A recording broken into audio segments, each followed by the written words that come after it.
Hello students, welcome back to the channel. So आज के lecture में हम पढ़ेंगे इकोनॉमिक्स का second chapter which is people as resource.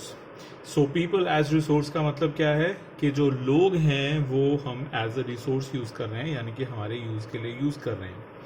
अब जैसे कि आप लोगों को पता ही होगा कि इंडिया में ओवर पॉपुलेशन है एंड बहुत सारे जो लोग हैं वो हमारी पॉपुलेशन को नेगेटिव एस्पेक्ट से देखते हैं कि क्योंकि हमारे यहाँ पे पॉपुलेशन ज़्यादा है तो इस वजह से गरीबी ज़्यादा है एंड इसी वजह से जो सरकार है वो हमें बहुत ज़्यादा हेल्प नहीं कर पाती है, क्योंकि अगर वो हर एक बंदे को हेल्प करने लगेगी तो सरकार का बहुत सारा पैसा लग जाएगा, जो कि इंडिया के पास इतना है नहीं।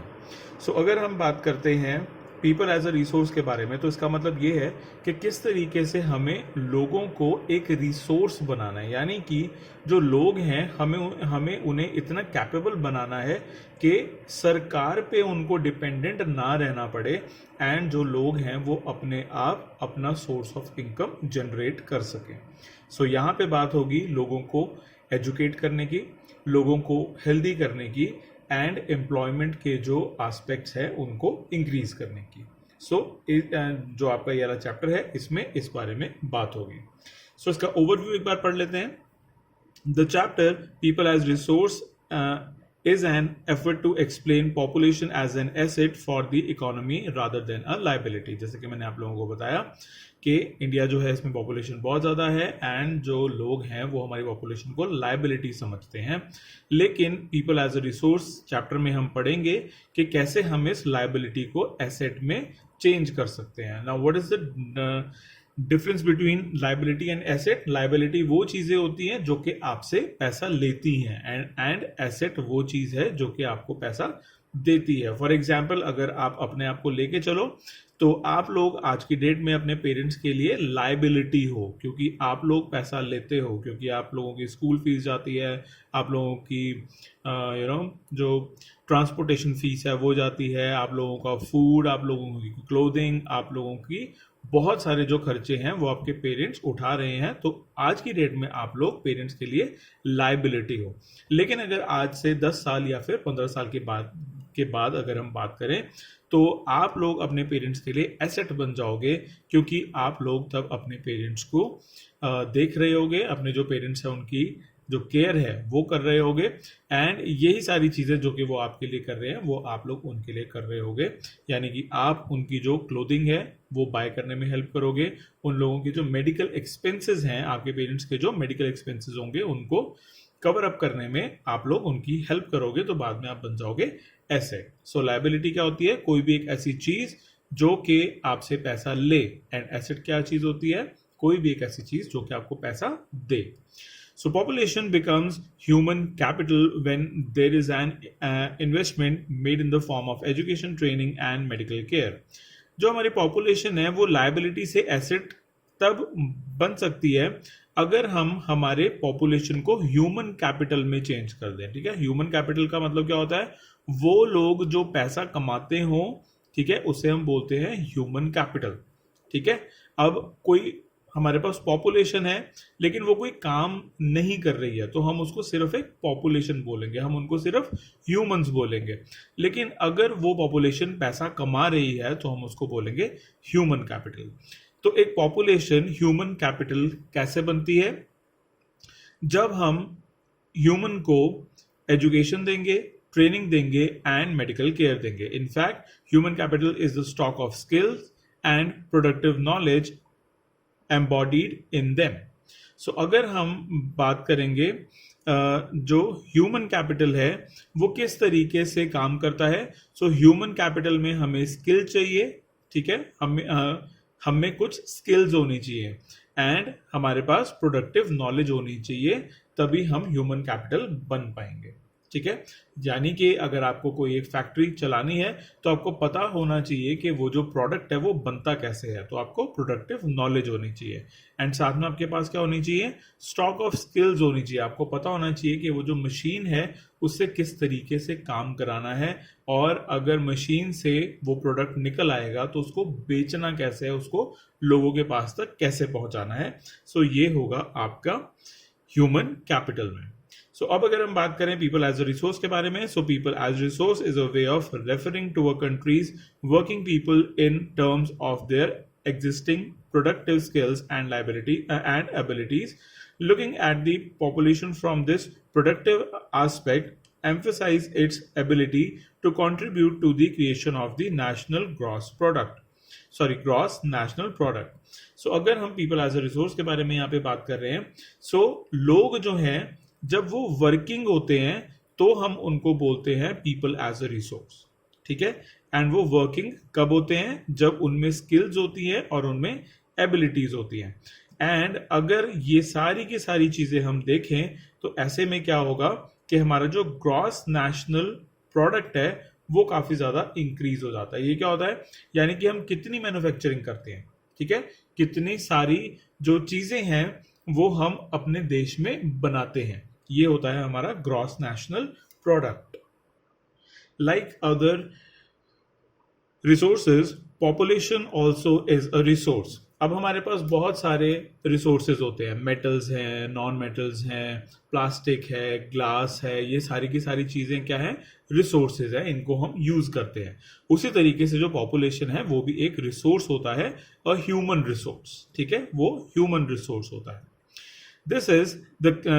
This is the positive side of a large population that is often overlooked when we look only at the negative side, considering only the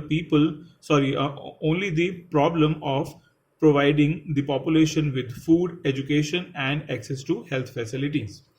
सो अगर हम बात करते हैं हमारे जो लार्ज पॉपुलेशन है, अगर हम उसकी पॉजिटिव साइड नहीं देखेंगे, अगर हम सिर्फ और सिर्फ उसकी नेगेटिव साइड देखेंगे तो हमें यही नजर आएगा हमेशा कि हमारी कंट्री में फूड की प्रॉब्लम है, एजुकेशन की प्रॉब्लम है, जो हेल्थ फैसिलिटीज है उनकी प्रॉब्लम है।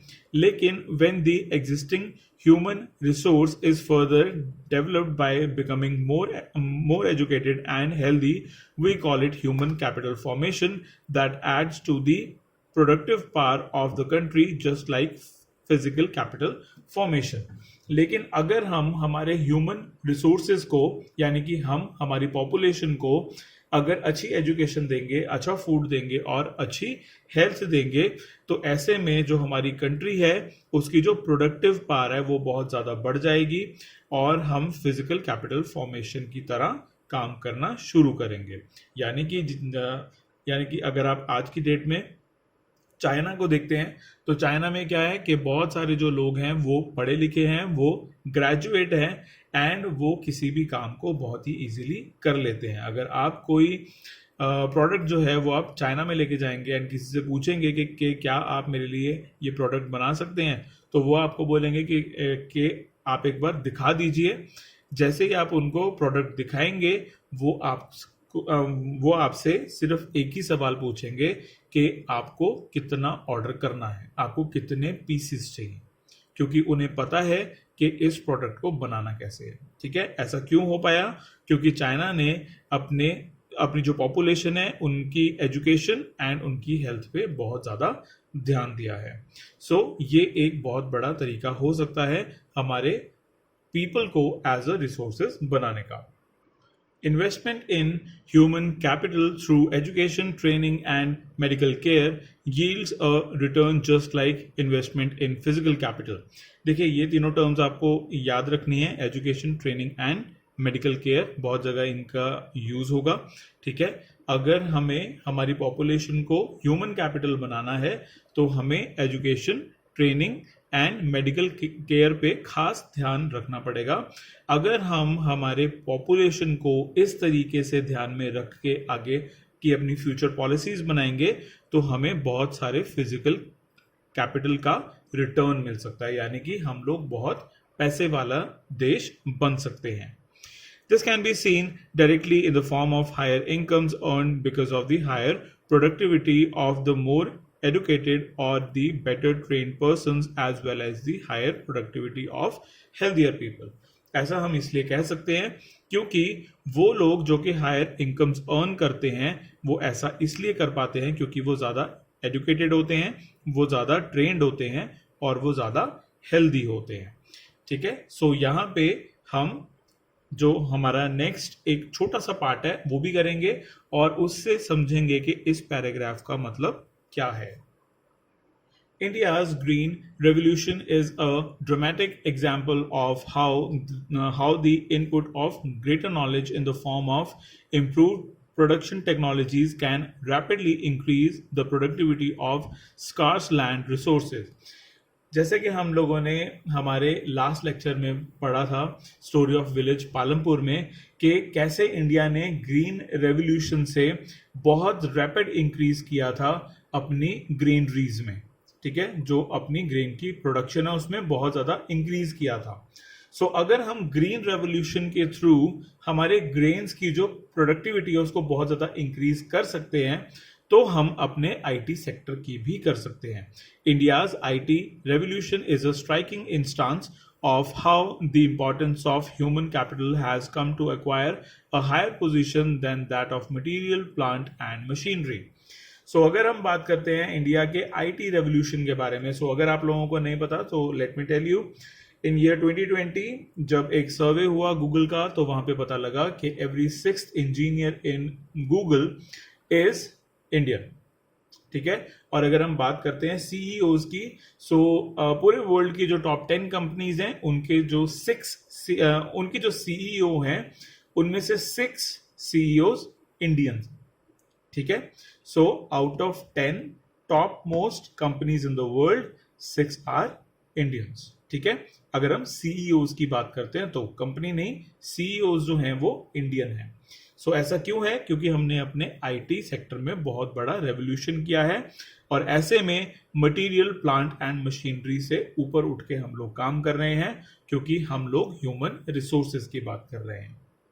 स्टूडेंट्स, ये था एक छोटा सा overview for the people as resource. यहाँ पे आपको बताया गया कि हमारे में जो पोटेंशियल है वो कितना है और एक छोटी सी गाइडलाइन आपको दी गई कि अगर हमारे पास एजुकेशन होगी, ट्रेनिंग होगी एंड मेडिकल केयर होगी तो हमारी भी जो पॉपुलेशन है वो एक रिसोर्स बन सकती है, वो एक ह्यूमन कैपिटल बन सकती है। So that's it for this video students, I will see you in the next one.